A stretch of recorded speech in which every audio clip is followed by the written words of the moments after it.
Okay, welcome to this recording of a lecture for March 20th, 2019, an Intro to Religion, the class we are not meeting for.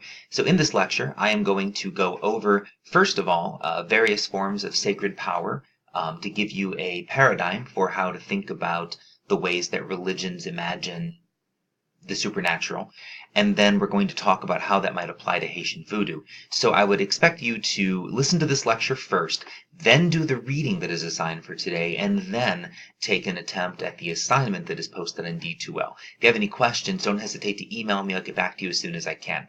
I'm going to go ahead and go. Pause anytime that you need to stop and recap or go back and look at anything. So let's talk about sacred power. Sacred power is a way to talk in religious studies about things that originate outside of humans, things that are superhuman or that transcend human experience. It's really a fancy way of saying gods, although it's going to become apparent pretty quickly why we don't use the word gods. Most religions actually don't have what we would think of as gods. Gods are limited to a few of the big world religions.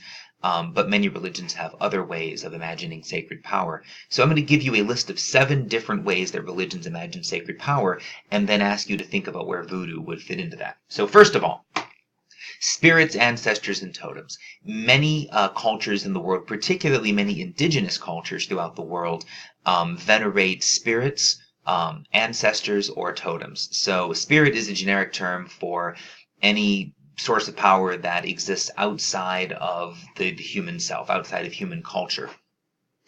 And spirits take many different forms. In some cases, spirits are tied to the ancestors. So the idea is that once people pass on from this life, they're still a part of the community, and they exist within the community as disembodied spirits who can be venerated and whose power can be accessed by the community through certain rituals.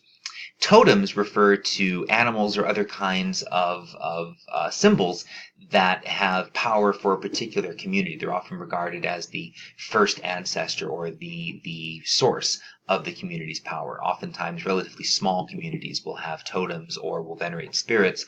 But there are also, so Chinese folk religion involves a great deal of ancestor or spirit veneration as well.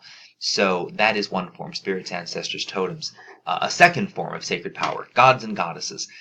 Gods are within religions like Hinduism and some forms of Mesoamerican and Native North American culture.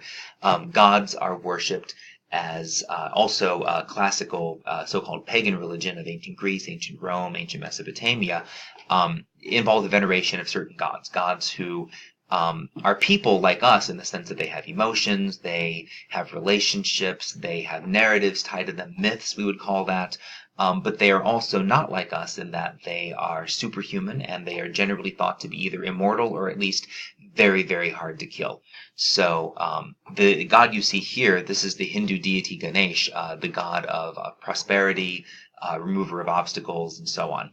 So gods and goddesses are classic form of sacred power in many religions. Some religions, like Christianity, Islam, and Judaism, are fundamentally monotheistic. They only acknowledge the existence of a single God who is responsible for everything. And within these traditions, there are different ways of understanding God's power, what kind of power humans have in relation to God. There are Christians and Muslims especially who believe that God is in control of everything, has predestined everything. Humans are simply acting out what God has already prepared.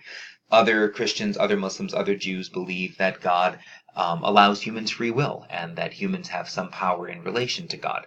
But in all of these religions, there is only one God and everything else exists underneath of that God. Now, there are also religions like Zoroastrianism that are dualist, that believe that there are essentially two deities, two sources of sacred power, one fundamentally good, one fundamentally not good. And so the purpose of life is to serve the good one to defeat the power of the bad one.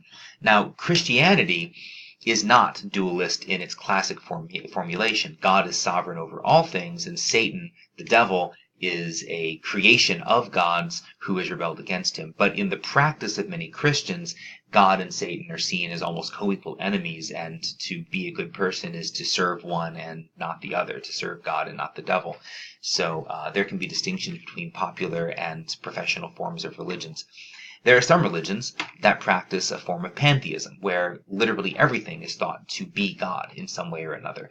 This is especially true of earth-based religions, of some forms of contemporary paganism, that would essentially see the earth itself as divine, and humans, therefore, also part of that overarching divinity. So pantheism, the belief that there is no separate God, but that creation itself is divine and a source of social power, or a source of sacred power. Monism is a little bit different, but similar. For monists, there is only one thing that exists. All things that exist are just emanations or manifestations of a single substance, a single thing, and that thing is God.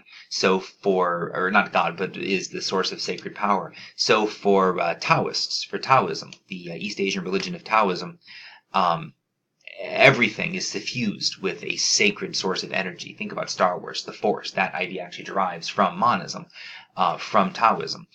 And so within these religions, there's a source of power that pervades all things and that people then can access through various techniques. And then lastly, there are groups, cultures, religions even that are atheistic. So there are obviously non-religious atheists who deny the existence of any God, who don't believe in God. There also are religions like Theravada Buddhism that are basically atheistic. So they have sacred rituals and techniques for reaching enlightenment, but they do not believe in any God or any sort of sacred power in that sense. So that's all of the various ideal types of sacred power. Now here's the thing. You're going to find out pretty quickly that voodoo doesn't fit any of them, that voodoo actually is going to be hard to classify. So take a second now, pause the recording if you like, and think, where would you classify voodoo in this taxonomy? And then as you read for today, keep thinking, where would you classify voodoo in this taxonomy? Okay, pause. Come back. Good. All right, let's talk about Haiti. So the country of Haiti is where voodoo, as we are studying it in this class, originates. Actually, voodoo originates not in Haiti historically, but in West Africa. And so how did voodoo get from West Africa to Haiti?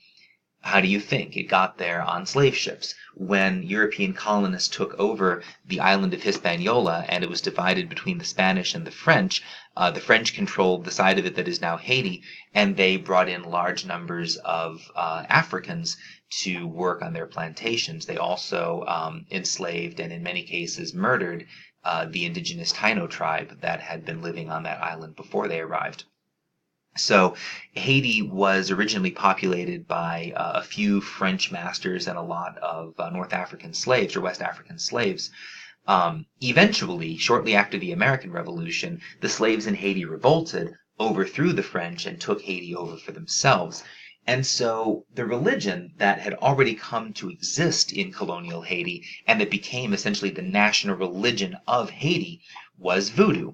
Now, voodoo has to be understood as a colonial religion. Voodoo was and is a fusion of Roman Catholicism, the religion of the masters, the religion of the French, and African religions that were brought over from West Africa on the slave ships. And one of the ways that enslaved people in Haiti and in other parts of the Americas kept their African religions alive is by fusing them with Catholicism and turning them into a new synthesis, a new religion that preserves the old African stuff, but that also is compatible with the religion of the masters. Haiti, voodoo is, in short, a resistance religion, a religion of resistance against colonization. So let's talk a bit about what that looks like. So first thing you need to know about Haitian voodoo is the forms the sacred power takes. Haitians acknowledge essentially three sources of sacred power. Bondier is the first. Bondier is analogous to the Christian God. But unlike God in Christianity, where Christians pray to God and expect results, for Haitian voodoo practitioners, Bondier is regarded as too far away from humans, too distant from humans to be a source of regular sacred power. He created the world and then he drew to let it be on its own. The real sources of sacred power are the Loa, who exist below Bondier, and then the spirits of the ancestors themselves. So the main thing we're going to talk about in this class then are the Loa and the ancestors. There is one more thing you need to know about the Loa before I turn you loose on the book, and it's this. Because Haitian voodoo is a colonial religion, because it is a fusion of Catholicism and African religions, what ends up happening is that Catholic saints, so like this picture here on the right or on the left is a picture of Saint Isidore, the patron saint of farmers in Roman Catholicism. Catholic saints stand in for the voodoo spirits, the Loa. So on the right you see a person from Haiti dressed up as the Haitian spirit, the Loa, Azaka, who is the main topic of today's reading. So as you read, watch for this fusion of Catholic saints and Haitian spirits. Watch for references to the spirits, and pay attention to how you would classify Haitian voodoo within that taxonomy of sources of sacred power. So thank you for listening. Go and do the reading now, and then do the assignment. Email me if you have questions.